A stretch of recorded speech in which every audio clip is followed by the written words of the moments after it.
Yo, what's up? It's your boy. Hey, shut up. All right. Jeez, all right. It's your boy, Evan Anthony here. Sorry about that, man. I get a little excited when I'm about to do a live show.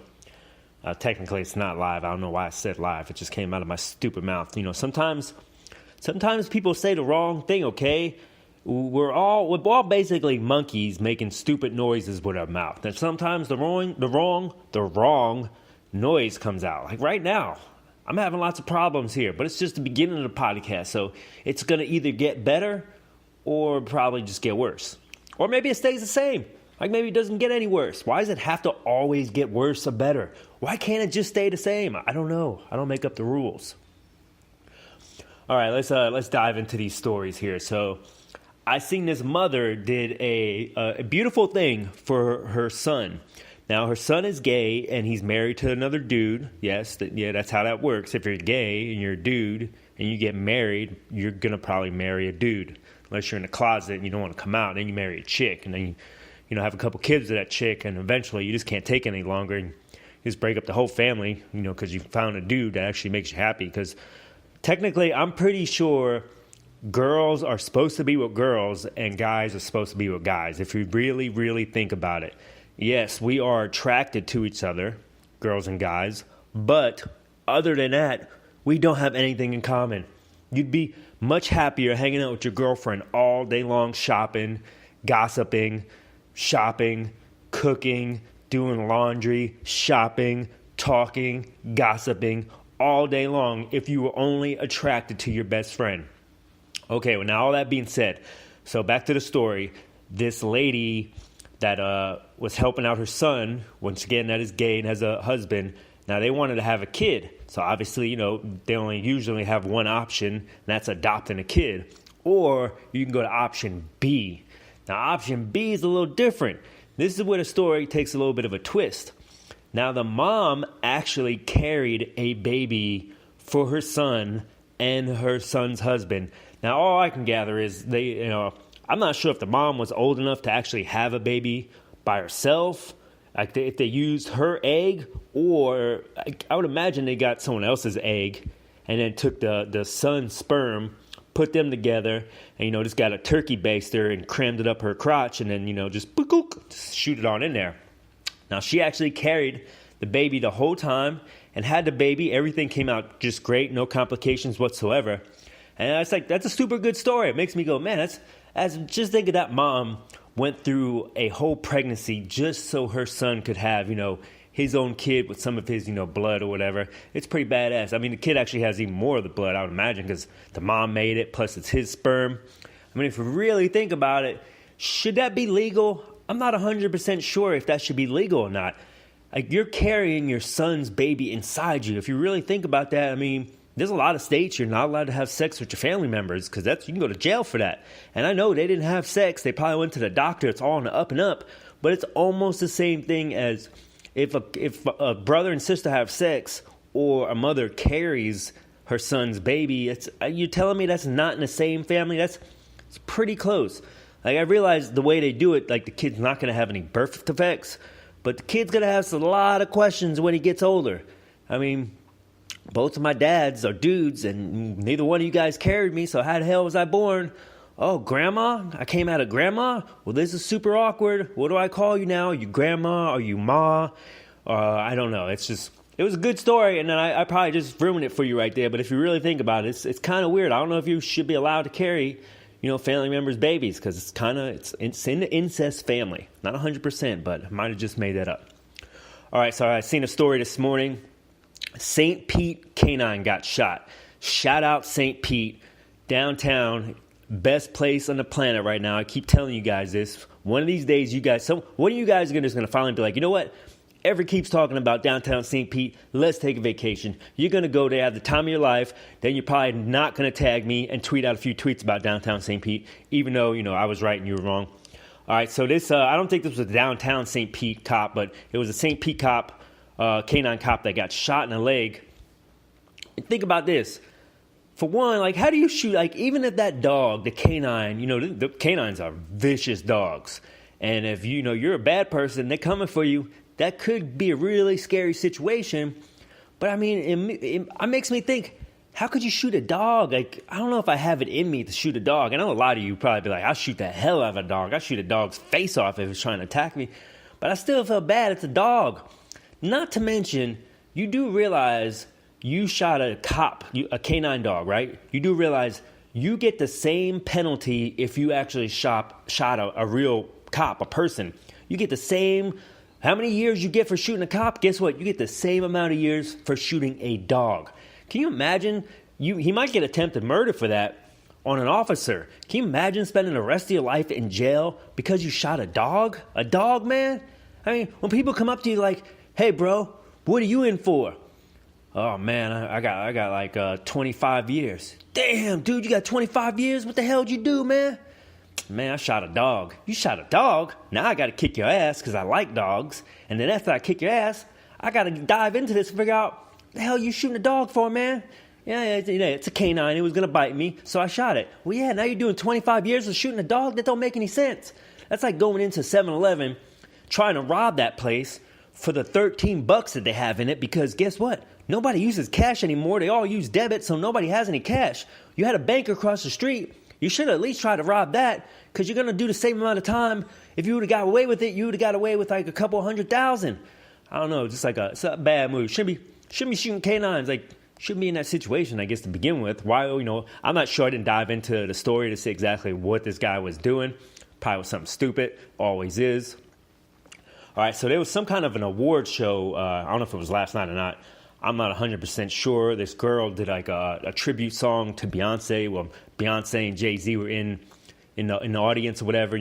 She jumped up, gave the girl standing ovation and everything. And, everybody was, just giving this girl so many props for doing it. But I was actually watching the video. I just have to say, this girl, I didn't listen to it. But she was not dancing like Beyonce. If I was Beyonce, I wouldn't even have got up. I would have sat in my seat and just gave a little golf clap and be like, nah, girl, you were not shaking it like I shake it. Now, something that really threw me off, Jay-Z. I haven't seen him in a minute. I don't remember, like the last time I heard about him was probably when he cheated on his girl and the sister tried whooping his ass in the elevator. I'm not sure. I don't know where Jay's been hiding out. Man, I guess he hasn't been hiding out. He's just been chilling, enjoying life because he's Jay-Z. But what I did notice is he looks rough. Super rough. Dude's growing his hair out. Not sure exactly what he's trying to do. The only thing I could figure out is, like, it didn't look good to me. I'm not trying to hate on somebody. It didn't look good. And the only thing I could think of was Beyonce's like, look, we're going to stick together just because it's just a good business. It's good business for us to stay together. We belong together. Look, you need to grow your hair out and just look like complete poo-poo. So maybe that'll make some of the girls not want to bang you just because you Jay-Z and you got tons of money. That's the only thing I can figure out. He looked like a bum. He didn't look good. I'm not sure what's going on, but if you got that much money, who cares what you look like? Like, screw you, Everett. What are you doing? Doing a podcast that's going to get like 2 listens, and that's going to be like one of your listens? Yes, maybe so, Jay-Z. You ain't got to shit on me because you got a bad haircut. I literally just cut my own hair yesterday. It looks really good, Jay. You want me to, hit me up, DM me. I'll come to your house right now, cut your hair for you. All right, so if you've seen Machine Gun Kelly, he's in that movie when he's playing Tommy Lee, and they showed like the transformation of what they have to do to get him into the costume and everything. Yo, the amount of time they spent just covering up Machine Gun Kelly's tattoos. Tommy Lee has tattoos, right? I know they're not the exact same tattoos, but we get the point. If you're covered with tattoos, who cares if they're the right ones or not? It took so long. They had to spray on one color to cover it all up like this. It looked like they were giving him a tan almost color. It's like a spray tan. Like he kind of looked like he was like Donald Trump a little bit. He was a little bit orange and brown. And then they had to go back after that and spray on like a white color. And they never did put like tattoos on him. So I'm not even sure if like when this movie was out, like Tommy even had tattoos or not. I would imagine he did. I would imagine Tommy Lee was born with tattoos. But it just took so much time. It made me think, how many people out there have tattoos that they just wish they can get rid of? Like, cover those tattoos up. It's kind of expensive to cover them up. And I know there's laser surgery. I'm not even sure if that stuff really works. But I'll tell you what, I got 1, 2, 3, 4, 5. I got like 6 tattoos on me. Wait, 1, 2, 3, 4, 5, 6. Yeah, I got 6 tattoos on me. And to be completely honest with you, I would probably cover up 5 of those tattoos or just get rid of them. Like if it was possible to make them disappear, like if you just hit a button, like a staple button, and it just makes the tattoos disappear, I'd get rid of all of them. The only one I like is the one that's on my arm. I think that was actually my second or third one, but I like it. It's pretty badass. I've had that thing for like probably about 15 years now, and I still get compliments on the one on my arm.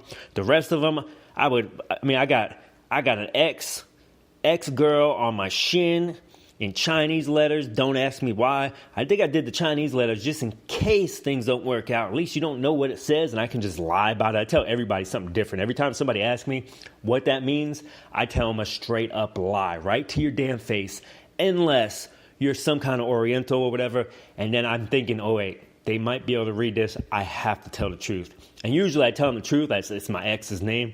And they go, oh, what's the name? I'm like, what do you mean, what's the name? You can't read it? Like, no, think because I'm some kind of Asian, I can automatically read Chinese? That's racist. Well, yeah, I actually did think that. That's why I told you the truth, that it's my ex. If I knew you didn't know how to read it, I would have made up a lie like I normally do so I don't look stupid. Also got another X on my inside of my bicep. I mean, I need to stop picking tattoos when it comes to girls I date. Like what if I would have got a rose like on my neck or something? Like that wouldn't have been good. Like I would like every day like sprayed it with weed and feed, like just hoping the thing would just come off my neck. All right, so I'm not sure if you've seen on Twitter, I went in a tanning bed a while back and just got completely burnt. I mean, it was like a 2-week process of just being burnt, peeling. It was the worst thing ever. It was my first time in a tanning bed in probably like 10 years. I'm not sure. A lot of people are like, what the hell are you going to tan in bed for, man? Just be the color you are. Well, here's the thing.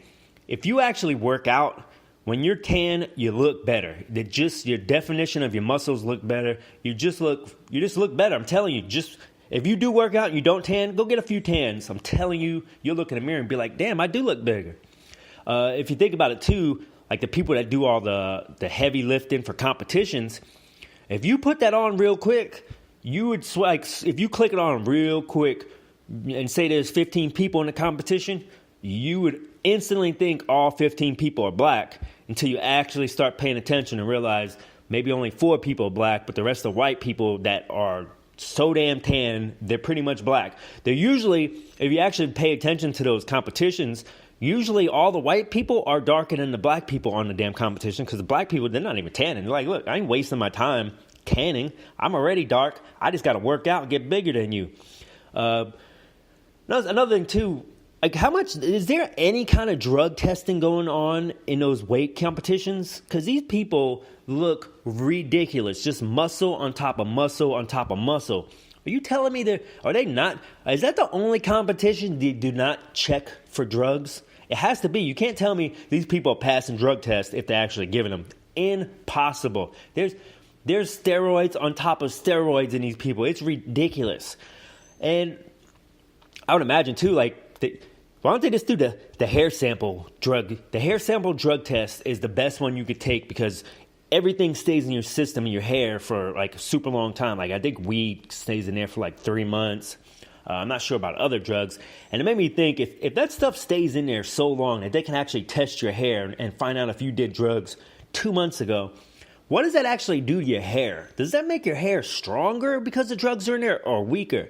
Has anybody done a study trying to figure out people that do a lot of drugs that, have the drugs in their hair basically, are they balding more or do they have more hair? That's the kind of study I want to find out. I want to know if doing drugs, like if you had an option between going bald, maybe even some of you are kind of young going bald. I know there's some of you out there, right? Would you rather go bald, or if they told you, hey, you start smoking weed, you start doing a little bit of coke, maybe some meth here and there. You just start doing these drugs regularly and your hair will never fall out. Now, do you become a crackhead or you a normal person that's really balding and you're probably going to be depressed? I'd imagine people that are super bald get depressed, especially the ones that don't. Like if you got that little ring around your head, you're bald on top and you got the hair